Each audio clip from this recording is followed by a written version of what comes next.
AITA for refusing to wash clothes my boyfriend's after he told his mom I do nothing in our house. I'm a girl, not a servant, so let him do everything himself. I'm a 26-year-old woman and I live with my boyfriend, who is 28. We've been together for a little over 3 years now, and we've been living together for the past year. I thought we had a good rhythm going. We both work full-time jobs, we split the rent, we go out for dinner sometimes, binge-watch shows on weekends, and for the most part, we get along pretty well. But if I'm being brutally honest, there's a growing imbalance that I've been trying to pretend doesn't bother me, until recently. The thing is, while we both technically work the same number of hours, it feels like I'm the one also clocking in for an unpaid second shift every single day. I'm the one who cooks dinner 5 nights a week.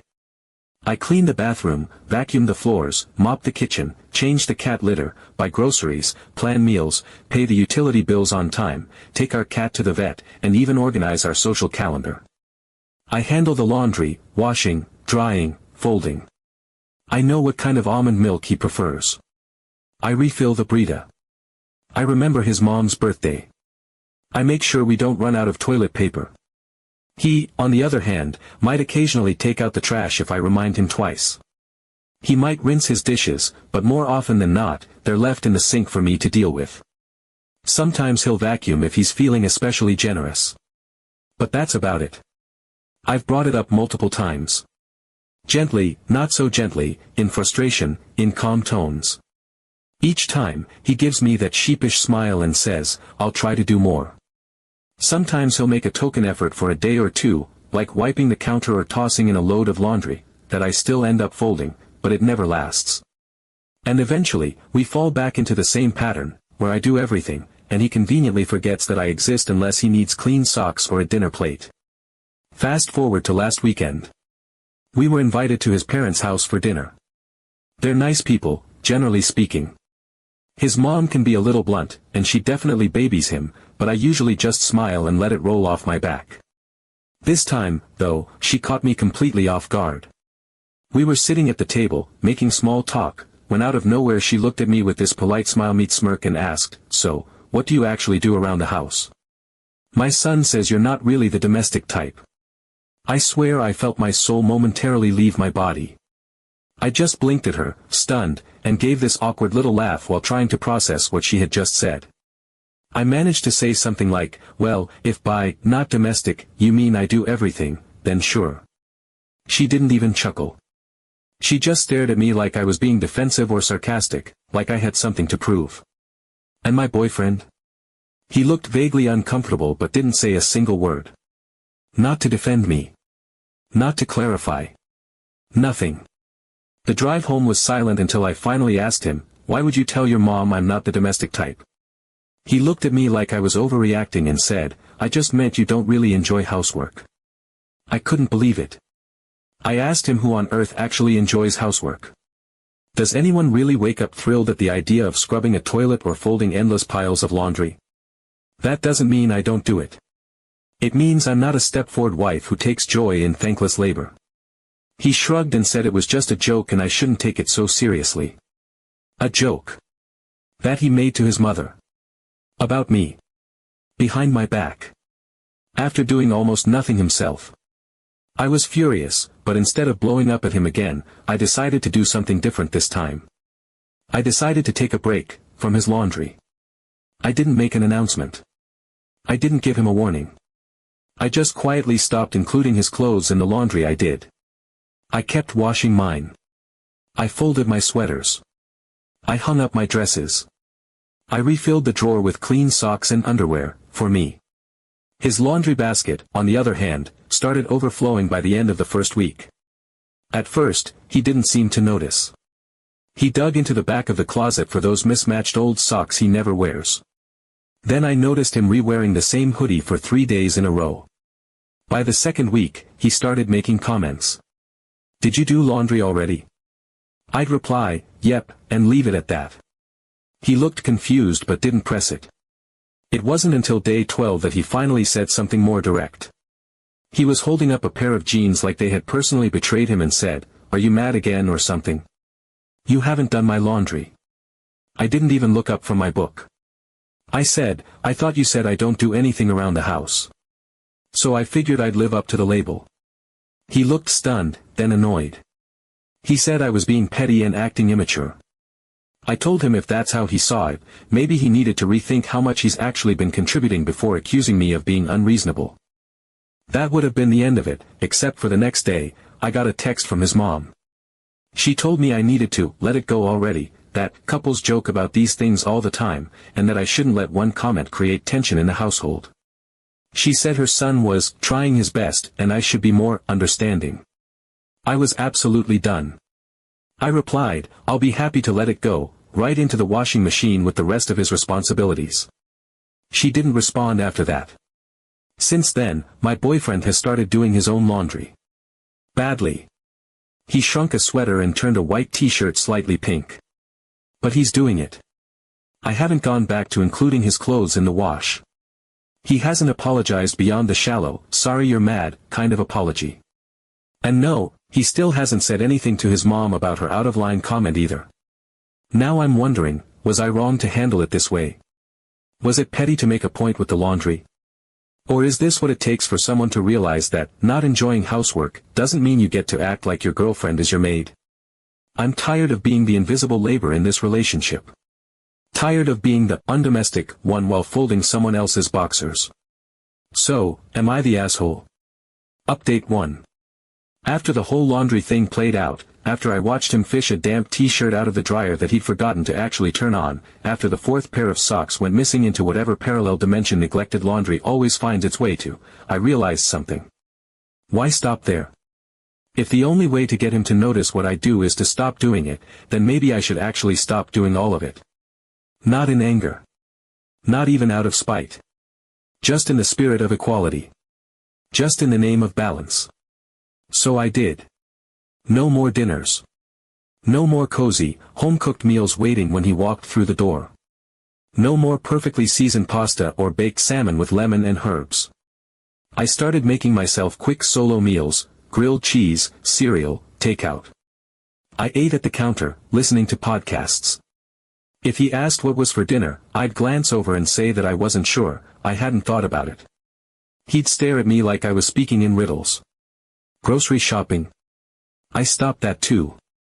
I bought what I needed and nothing more. No snacks for him. No cold brew he liked. The fridge looked like a bachelorette lived there. Yogurt, kombucha, eggs, cheese, spinach, oat milk. If he noticed, he didn't say it right away. But he definitely noticed. I stopped vacuuming. I stopped wiping down the counters. I let the little pile of shoes by the door grow like a fungus. The recycling didn't get taken out. The Brita pitcher ran dry and stayed that way. The cat litter, poor beans, wasn't scooped for days. He started pooping on the mat beside the box out of protest. That one got to me a little, but I held firm. I cleaned up after beans, but I didn't touch the litter. That had always been my job, and now it wasn't anymore. I still paid my half of the rent. I set up auto-pay for my part and let the rest hang in the air like a forgotten chore list. The utilities were in his name, something we'd agreed to because he said he wanted to feel responsible for something. So I let him be responsible. Fully. I didn't remind him. I didn't nudge.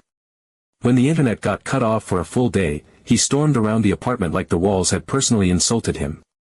I sat calmly on the couch with a book and said it must be hard to remember bills when someone else usually handles it. He didn't appreciate that. By day 4, the apartment looked like something between a dorm room and a crime scene. Takeout containers stacked on the coffee table. Dirty dishes sat like shrines in the sink. Laundry unfolded.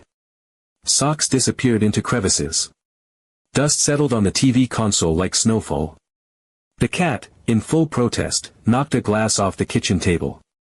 I watched it shatter. Neither of us moved. On day 6, he came home, looked around, and said with genuine confusion, "Are you on strike or something?" I told him I was just living like he does. Isn't this what not being domestic looks like? He didn't laugh. He didn't say anything for a full minute, then wandered off muttering. He started complaining more. Not about me directly, at least not at first, but about everything around him. He was tired. The apartment was disgusting.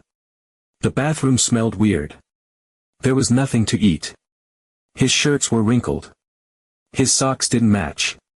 He kept asking what was wrong with Beans. I reminded him that maybe cats don't love living in filth. He didn't like that answer either.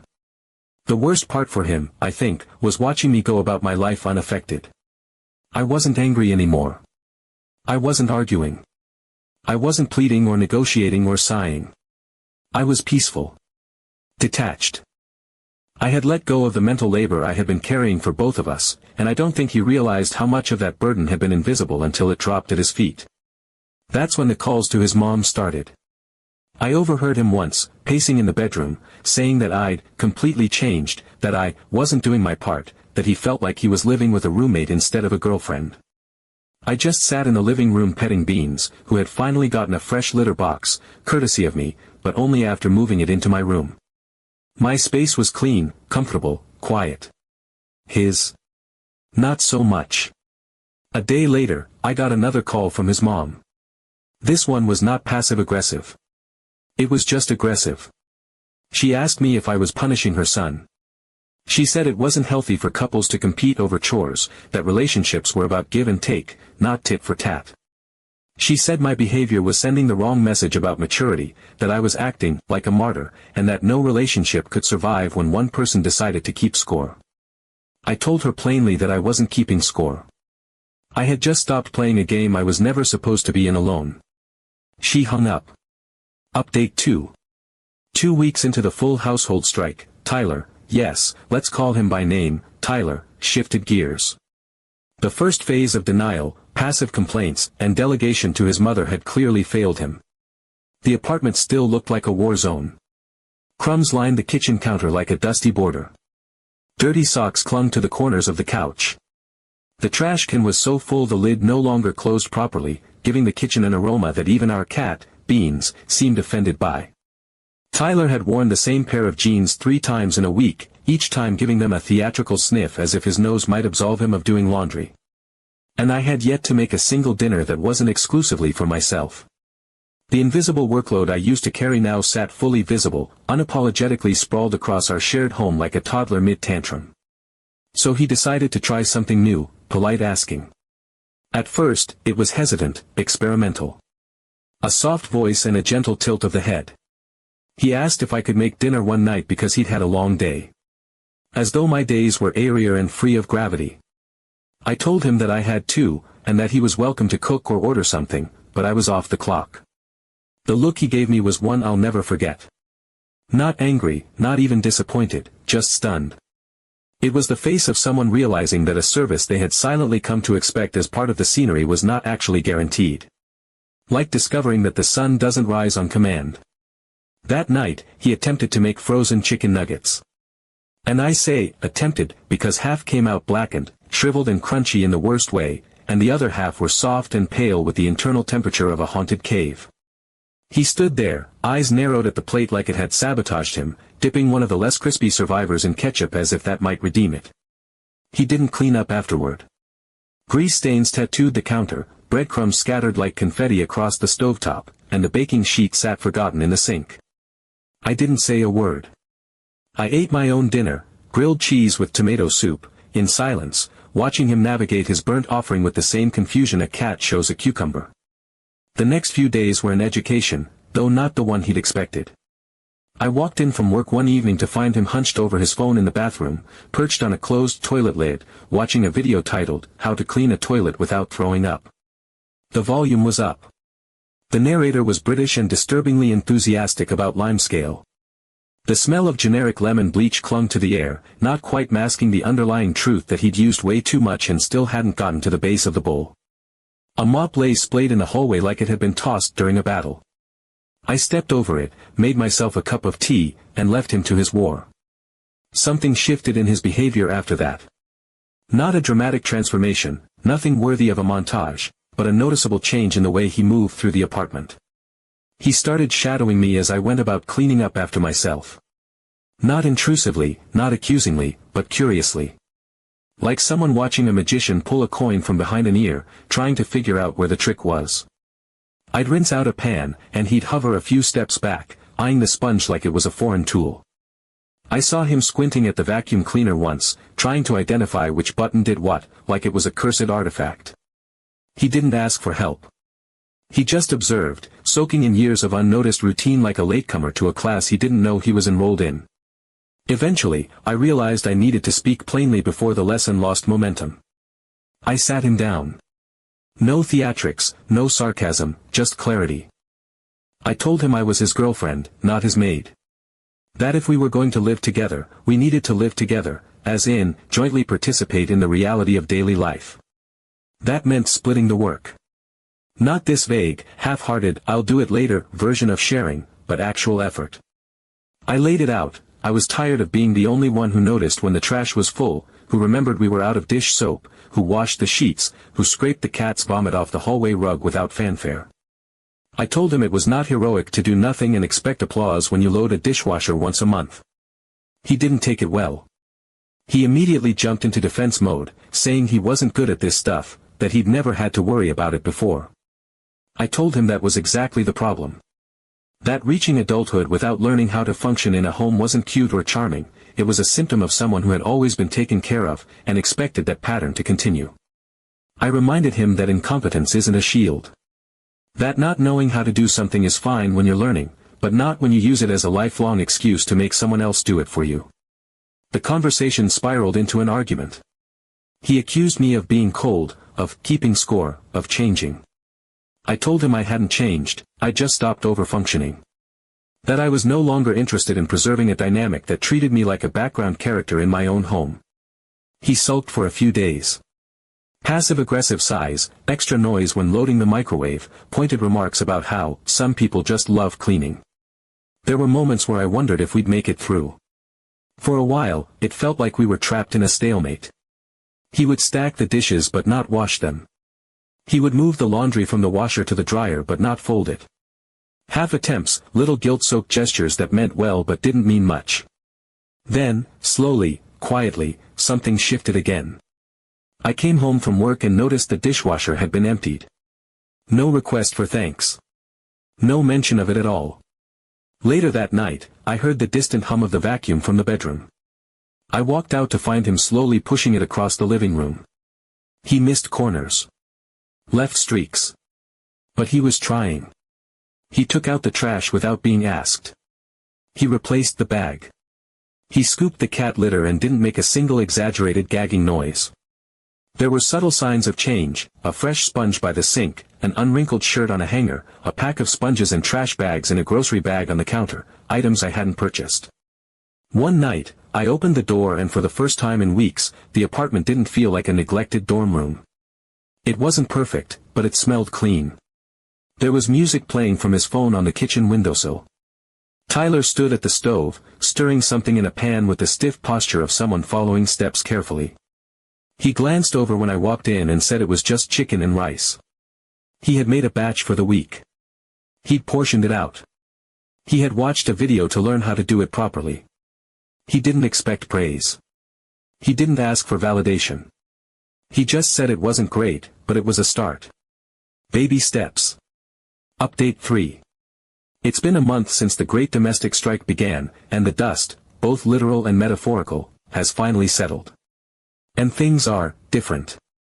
Tangibly, undeniably different. Not perfect. There are still socks that mysteriously vanish and trash bags that stretch a little too full before getting taken out. But there is a noticeable shift in the air. In our routines. In how we exist together. Tyler does the laundry now. Not just his own, but mine too. Without me asking. Without a huff or a martyr's sigh. He knows how to separate lights and darks, which cycle to use for delicates, and that my wool sweater doesn't belong anywhere near the dryer. He folds the clothes, stacks them neatly on the bed, and even hangs my blouses. I walked in last week to find him holding a pair of my leggings like they were made of parchment, carefully smoothing the fabric before folding. It was such a simple thing, but I nearly teared up. Not because he folded pants, but because he noticed they needed folding and did it without me even being in the room. We've started alternating dinners. One cooks, the other cleans up. It's become less of a system and more of a rhythm. Sometimes we cook together, standing shoulder to shoulder at the stove, bumping hips and tasting sauces off wooden spoons. Other times, one of us orders takeout and lights a candle anyway, just to make it feel like we tried. The point is, the labor feels shared now, not expected. Not invisible. We sat down one Sunday morning with coffee and made a shared to-do list for the week. Nothing fancy. Just a whiteboard on the fridge and a couple of dry erase markers. But it's become a silent agreement between us. Whoever walks by checks it. Adds to it.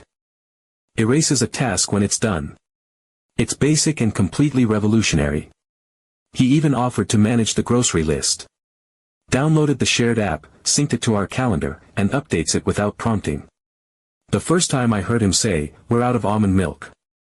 I'll grab some after work," I nearly dropped the spoon in my cereal. It wasn't the almond milk itself, obviously. It was the awareness. The participation. The understanding that household management is made up of dozens of small, unseen, unthanked decisions, and that I no longer have to make all of them alone. There was also an apology. A real one. Not a half-hearted, "I guess I messed up," mumbled into the ether, but a proper acknowledgement. One night, over a dinner he'd cooked, grilled chicken and roasted vegetables, with the tiniest bit of burnt on the carrots, but he tried. He looked at me and said he hadn't realized how much I was doing until he had to do it. That he had taken it for granted. That he was sorry.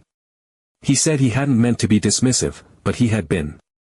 And then, in a moment I never expected to witness, he admitted that what he'd told his mom wasn't fair. That I wasn't undomestic. That I'd been carrying the weight of two people without complaint, and he had the nerve to turn that into a punchline. And he told her. On his own. Without prompting. He told his mother the truth, that I had been managing nearly everything, and he had coasted on the comfort of not needing to learn. That her comment at dinner wasn't just out of line, it was rooted in a version of events that was never real. He told her I had been doing most of the work, and he had failed to see it. She hasn't called me since. No passive-aggressive texts. No concerned check-ins. Just silence. And I'm okay with that. The atmosphere in our home has changed. We still joke around, watch bad reality shows together, argue about which Trader Joe's snacks are superior. But there's an underlying current now that wasn't there before. Mutual effort. Mutual respect. We each take up space in the relationship, but we also carry weight. He doesn't wait for messes to clean themselves anymore. He doesn't wait for me to notice what needs doing. He looks. He does. He participates. We're in a new rhythm. Not a perfect one. Not one where we get gold stars for every completed chore. But one where I don't feel like I'm screaming into the void every time I ask for help.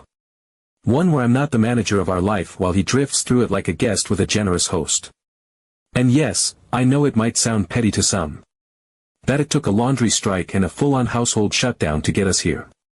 That I had to stop doing everything just to prove I had been doing everything. But I don't regret it. I don't regret letting the dishes pile up.